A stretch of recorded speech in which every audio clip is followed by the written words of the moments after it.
మృత్యోర్మామృతంగమయా.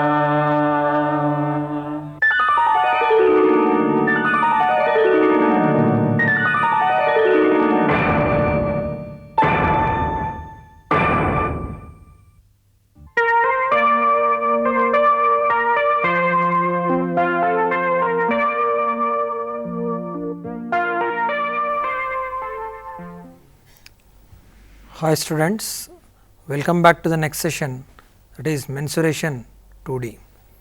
ఈరోజు మనం మెన్సురేషన్ అంటే లైన్స్, ప్లేన్స్, తర్వాత వాటికి సంబంధించిన వేరియస్ డయాగ్రామెటిక్ రిప్రజెంటేషన్స్, వాటి ఫార్ములాస్ గురించి చర్చించుకుంటున్నాం క్లుప్తంగా.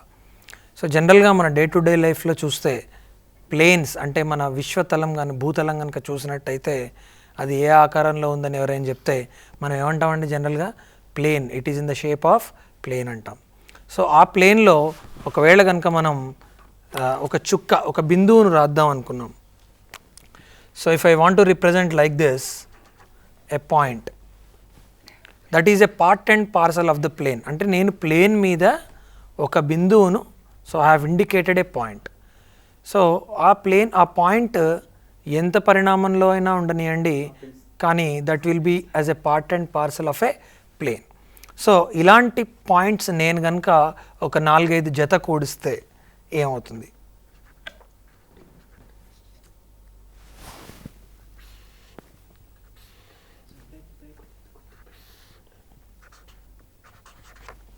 So if I join all the points together then it will form a line.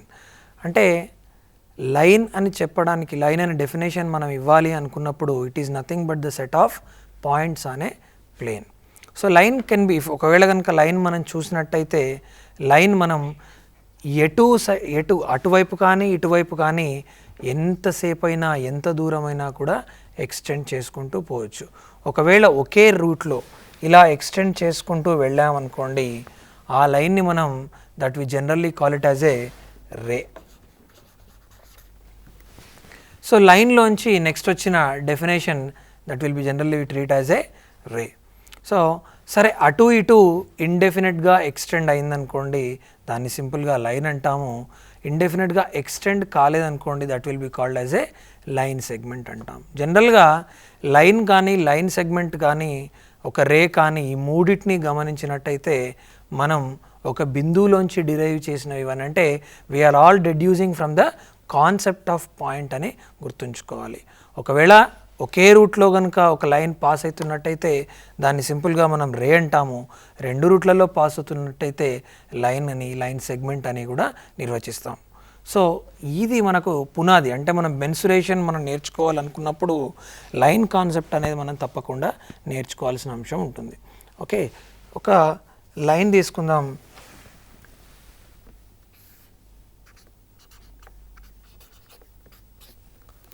ఒక లైన్ మీద నేను 3 బిందువుల్ని I have indicated 3 points. If I am indicating 3 points and all those 3 points are lying on the same plane, ఒకవేళ 3 బిందువులు కూడా ఒకే గీత మీద, ఒకే సరళ రేఖ పైన కనుక ఉన్నట్టయితే వాటిని మనం ఒక డెఫినేషన్తో పిలవడం జరుగుతుంది. Those points are called as collinear points. అంటే ఒకవేళ 2 బిందువులు ఒకదాని మీద, ఇంకొక బిందువు ఇంకొక దాని మీద ఉన్నట్టయితే వాటిని ఎట్టి పరిస్థితుల్లోనూ మనం కొలీనియర్ పాయింట్స్ అని పిలవడం జరగదు. Collinearity mainly depends on if all the 3 points are lying on the same plane, then it is called as a collinear points. Collinear points concept మీద కూడా మనకి ఎగ్జామినేషన్లో చాలాసార్లు అడిగిన సందర్భాలు ఉన్నాయి.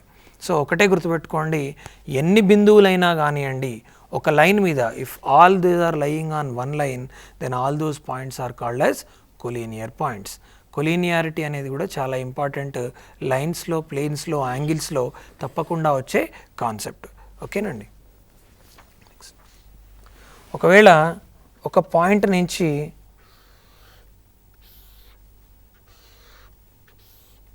ఇలా ఎన్నో లైన్స్ కనుక పాస్ అవుతున్నాయి అనుకోండి, అప్పుడు వీటిని కొలీనియర్ పాయింట్స్ అనం. దీన్ని కాంకరెంట్ లైన్స్ అంటాం. కాంకరెంట్ లైన్స్ అంటే if through a point many number of lines are passing. అంటే ఒకటే పాయింట్ గుండా మనం జంక్షన్లో చూస్తాం, ఒకటే జంక్షన్లో అటు వెహికల్స్ ఇటు వెహికల్స్ వస్తుంటాయి. ఆ జంక్షన్ నుంచి మనుషులు పరిగెత్తడం చూస్తుంటాం, పెడెస్ట్రియన్స్ పరిగెత్తడం చూస్తుంటాం, all vehicles will be rushing. అలాంటిదే ఈ కాంకరెన్సీ అనేది కూడా. కాంకరెన్స్ అంటే ఒకటే బిందువు గుండా many number of lines if they are passing then they are called as concurrent lines. Concurrent lines, collinearity అనేవి first and foremost basic concepts when we're entering into mensuration 2D. Two dimensional mensuration ఏంటి sir అంటే, జనరల్గా ఒక diagram తీసుకున్నట్టయితే మెయిన్గా length breadth ఈ రెండు ఉండడం జరుగుతుంది. లెంత్ బ్రెడ్త్ ఉన్న ఫిగర్స్ అన్నీ కూడా మెన్సురేషన్ 2D ఫ్యామిలీ కిందకి తీసుకొస్తాం. దాంతోపాటు హైట్ కూడా జతగూడింది అనుకోండి, then we will call it as mensuration 3D. Length breadth and height 3 డైమెన్షన్స్ని కొలుస్తున్నాం కాబట్టి then we will be calling it as 3D అని పిలవడం జరుగుతుంది. సో ఈ 2D అయినా 3D అయినా బేసిక్గా కాంకరెన్సీ అంటే ఏంటి, కొలీనియారిటీ అంటే ఏంటి అనేది తప్పకుండా గుర్తుంచుకోవాలి. ఇంకొక చిన్న విషయం మనం గుర్తుంచుకోవాల్సింది ఏంటంటే, చాలా ఎగ్జామినేషన్స్లో అడిగారు, మనం తప్పు చేయడానికి కూడా ఆస్కారం ఉంది. ఏంటి సార్ అది చూద్దాం. ఫర్ ఎగ్జాంపుల్, నేను ఇలా ఒక డయాగ్రామ్ డ్రా చేశాను. జాగ్రత్తగా గమనించండి ఆ డయాగ్రామ్ని. టోటల్గా నేను క్లోజ్ చేయలేదు. ఈ పాయింట్లో నేను కొద్దిగా ఓపెన్ పెట్టాను. అంటే that is not a closed figure. That is not a closed figure. అంటే ఓపెన్ ఫిగర్. ఎక్కడో ఒక దగ్గర చిన్న మూల ఓపెన్ ఉన్నా కూడా that figure generally we don't call it as A closed figure అని చెప్తాం. అంటే ఎందుకు చెప్తాం సార్ అంటే, మీరు ఏ పాలిగాన్ తీసుకున్నా కూడా, మీరు ఏ డయాగ్రామెటికల్ రిప్రజెంటేషన్ తీసుకున్నా కూడా compulsory it must be A closed figure. Closed figure కానటువంటి దాన్ని దేన్ని కూడా మెన్సురేషన్ 2Dలో కానీ 3Dలో కానీ మనం రాయడం జరగదు. So definitely if you want to make a particular figure into a particular dimensionality, then definitely we have to make a note that it should be a closed figure. Closed figure కానీ దాన్ని మనం we cannot find the dimensions and area కానీ లేకపోతే perimeter కానీ we cannot find అని గుర్తుంచుకోవాలి. ఇప్పుడు మనం 2 డైమెన్షన్లో ఏవేవైతే డయాగ్రామ్స్ చూస్తున్నామో తప్పకుండా మీరందరూ వాటి ఫార్ములా నోట్ డౌన్ చేసుకుంటే ఫర్దర్ కమింగ్ సెషన్లో ఏవైతే మనం ఎగ్జాంపుల్స్ ఉంటాయో వాటిని ఈజీగా సాల్వ్ చేయడానికి ఆస్కారం ఉంటుంది. ఇక్కడ మేము స్లైడ్స్ కూడా మెల్లిగా రొటేట్ చేస్తాం. తప్పకుండా you have to make a note of all the important formula of each diagram. దానివల్ల మనకు ఎగ్జామినేషన్లో ఇంకొకటి, ఈ ఫార్ములా మాకు ఎలా గుర్తుండాలి సార్ అని చాలామంది పిల్లలు అడుగుతుంటారు. మీరేం చేయండి అంటే, ఒకరోజు 3 డయాగ్రామ్స్ తీసుకొని వాటికి సంబంధించిన అన్ని ఫార్ములాస్ మీద అట్లీస్ట్ ఒక రెండు ప్రాబ్లమ్స్ని ప్రాక్టీస్ చేయండి. దానివల్ల మనకు తప్పకుండా మైండ్లో అనేది ఆ పర్టికులర్ ఫార్ములా రీక్యాప్చులేట్ అవ్వడం జరుగుతుంది. సో ఇప్పుడు మెన్సురేషన్ 2Dకి వస్తే ఇంతకుముందు చెప్పుకున్నట్టు కొలీనియారిటీ, కాంకరెన్సీ, క్లోజ్డ్ ఫిగర్, ఈ 3 కంపల్సరీగా మనం గుర్తుంచుకోవాల్సిన అంశం. సో మెన్సురేషన్ 2Dకి వద్దాం. ఫస్ట్ జనరల్గా ఏం చూస్తాం మెన్సురేషన్ 2Dలో? Types of plane figures. Plane అన్నాను ఎందుకంటే ప్రతి డయాగ్రామ్ నేను డ్రా చేసేది ప్లేన్ మీదనే డ్రా చేస్తాను. కాబట్టి ఏమేమి ఉంటాయి జనరల్గా 2 డైమెన్షనల్ ఫిగర్స్లో చూసినట్లయితే అంటే, మొట్టమొదటిగా మనకు వచ్చేది 3 సైడ్స్ ఫిగర్. 2 సైడ్లతో ఏ డయాగ్రామ్ మనం డ్రా చేయలేం కాబట్టి 3 సైడ్స్ ఫిగర్ ఏంటండి, అది ట్రయాంగిల్. అలాగే 4 సైడ్స్ ఫిగర్. 4 సైడ్స్లో స్క్వేర్ కానివ్వండి, రెక్టాంగిల్ కానివ్వండి, ట్రెపీజియం కానివ్వండి, రాంబస్ కానివ్వండి, ఏదైనా కానీ అన్నిటినీ మనం సింపుల్గా క్వాడ్రిలేటరల్ అని పిలవడం జరుగుతుంది. సార్ మరి ఏదైనా డయాగ్రామ్కి 3 కానీ 4 కానీ ఎక్కువ సైడ్స్ ఉన్నట్టయితే మనం ఏమని పిలుస్తాం సార్ అంటే, వాటిని పాలీగాన్ అంటాం. పాలీ అంటే మెనీ అని అర్థం.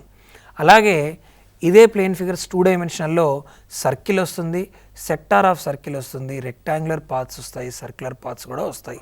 సో ఈ 7ని ప్రధానంగా మనం చర్చించుకోవడం జరుగుతుంది.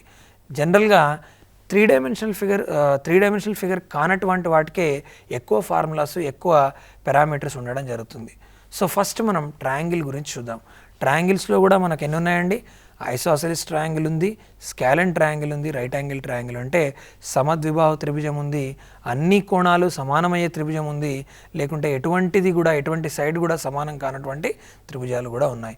సో వీటన్నిటి మీద కూడా అసలు ఎటువంటి ఫార్ములాస్ వాడతాం అనేది మనం ఒకటొకటిగా చూద్దాం. ముందుగా ట్రయాంగిల్కి చూసినట్టయితే ఈ విధంగా ఉంటుందండి. అందరూ డయాగ్రామ్ కూడా డ్రా చేసుకోవడానికి ప్రయత్నించండి. ట్రయాంగిల్ ఎలా ఉంటుంది చూడండి.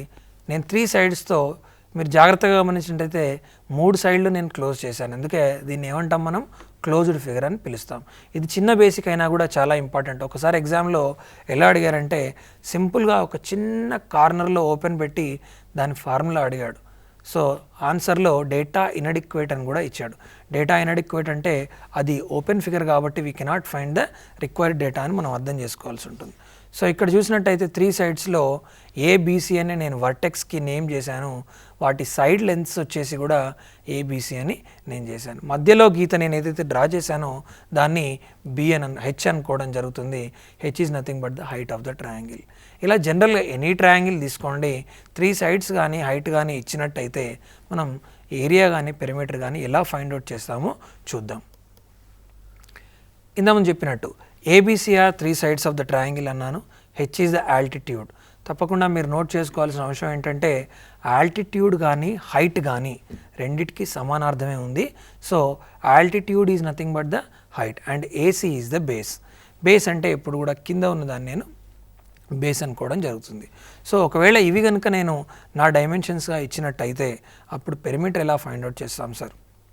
Perimeter is nothing but A plus B plus c equal to 2 into side. అంటే అన్ని సైడ్స్ని కనుక నేను యాడ్ చేసినట్టయితే ఒకటి మనం బ్లైండ్గా గుర్తుంచుకోవాల్సిన అవసరం ఏంటంటే పెరిమీటర్ అన్నప్పుడు ఎటువంటి డయాగ్రామ్కైనా కానివ్వండి, దాదాపు ఆల్ 3 డైమెన్షనల్ 4 డైమెన్షనల్ ఫిగర్స్కి అన్ని సైడ్స్ కనుక మనం యాడ్ చేసినట్టయితే that itself gives the perimeter అని గుర్తుంచుకోవాల్సింది.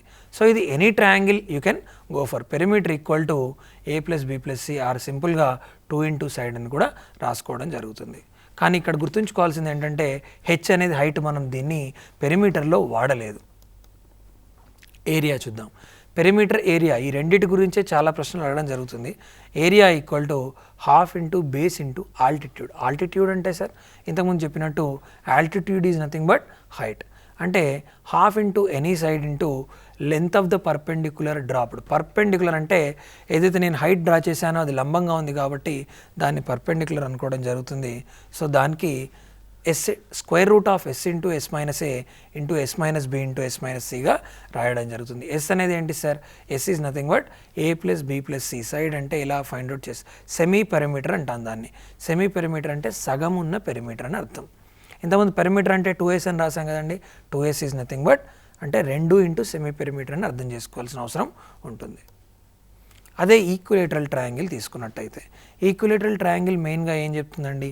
All sides of the triangle are equal as well as all angles are equal అని చెప్తుంది. ఇక్కడ 3 సైడ్లు ఏబి బీసీ సిఏ అనుకుంటే అన్ని సైడ్స్ని కూడా నేను ఏఏఏ అని సింపుల్గా రాయడం జరిగింది. అంటే 3 సైడ్లు కూడా సమానంగా ఉన్నాయి.